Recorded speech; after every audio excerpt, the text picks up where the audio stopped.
presentation of financial statement should be something. Governor, let me just ask a basic question. Do you have faith in the capacity and ability of your officers? Because looking at presentation and disclosure of financial statements, misstatement, and provision of documentation, do you have faith in the ability and capacity of your staff? Because you can see these small things, we should be discussing better things, as you have said. Do you have faith so that we don't waste a lot of time in the staff that work for you? I have faith in them, but I also have faith in continuous improvement. So we have to continuously build and improve the capacity of our staff. So if I ask you, with errors like the human error our brother talked about, presentation of disclosure, misstatement, are you willing to take administrative action against these officers for omitting basic errors? Yes. Okay. I think the committee can take it from there.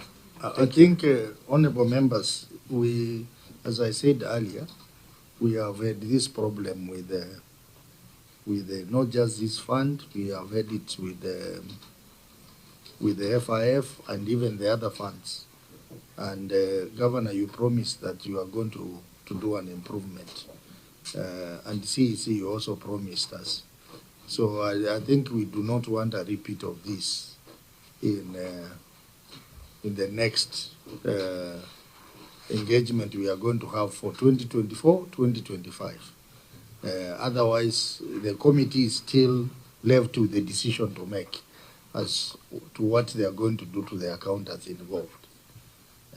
Maybe, Chair, in addition, would the governor be kind enough to report back on the administrative action he has taken against the said officers before you do your report writing, so that when it comes to the floor and some of us read who are friends of the committee, we can be easier to have the last view of the action that the committee will take. Thank you. In the previous engagement we had for Nandi, I think we gave them an opportunity to go and reorganize the team in the finance.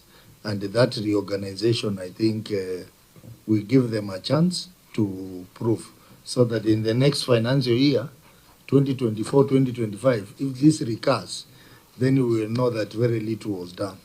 And someone will face an administrative process. Mark? Yeah, maybe to further improve on management and to deal with the misstatements. The query on misstatement refers to Excel cash book, so maybe if they're automated and we're able to use a software, some of these challenges would be addressed. Thank you, Chair. Yeah. Yeah, the reason I'm asking that is the governor has agreed that he will take administrative action. So as a reporting mechanism, he should be able to write back as by your direction in our previous engagement, where you were directed that administrative action be taken. So what I was requesting, and your ruling, is that you direct the governor to report back on the action that you gave the ruling, maybe in the next coming days. I'm not saying immediate today, so that when your report will come to the floor, as the area senator, I would be able to track on what we had discussed before this committee. Thank you. Well, administrative action, you know, many people think that administrative action is a punishment. It can also be training. It can also be reorganization. So I think in our interim recommendations, we can highlight that so that the governor can maybe in 30 days, you can tell us what administrative action you are taking. You know, Chair, administrative action is not necessarily punishment. No. Chair, yeah? Some of us who did law, we beg to differ with you. Administrative, on a lighter note, it does not mean retraining on capacity building. It is taking the disciplinary action against the state member. And that is why even in our parliamentary powers and privileges, the administrative action that can be taken against the member is to apologize, to be punished, to withdraw, to be fined. So, Chair, the retooling and retraining does not capture, because the interpretation of administrative action in labor codes has been litigated on. But just that is for discussion, the terms of the interpretation of what administrative action is. Okay, let me rephrase it and say this. Let me rephrase it so that we don't appear like we are contradicting what we had said earlier. We said earlier that we will allow the finance department under the governor to reorganize themselves through training or through getting the relevant qualified people to handle some of these assignments. And then they come back to us in writing about what they have done.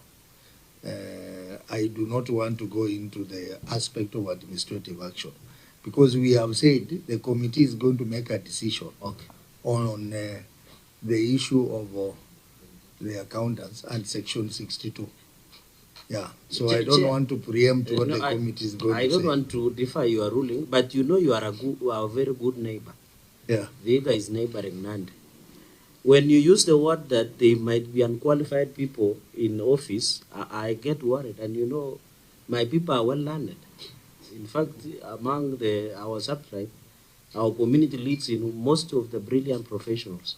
So I take an exception when you say, unless the governor confirms otherwise, to say they could be unqualified people in office, and therefore you are giving the chance CEC to get the qualified people. Maybe, Governor, you need to protect our county. You are leaving our county people to imagine that we have unqualified people in office. But through you, Chair, the reason why the Chair is talking like that, Senator Cherargei, is because there are many errors in the report, in the financial report. There are many errors. So these errors should not be coming. That's why the governor is talking like that. So if the governor, if they are all that qualified, then where are the errors coming from, Cherargei? Yes. So maybe, thank you, Senator Kavindo, through you, Chair, with the intelligence, can the governor confirm? Because do we have unqualified people in these offices, Governor? No, Chair, that is a very serious statement because the jury is outside there. Because your words are so serious and it goes to answer. No. That you have directed the CCM to go and reorganize and get qualified people.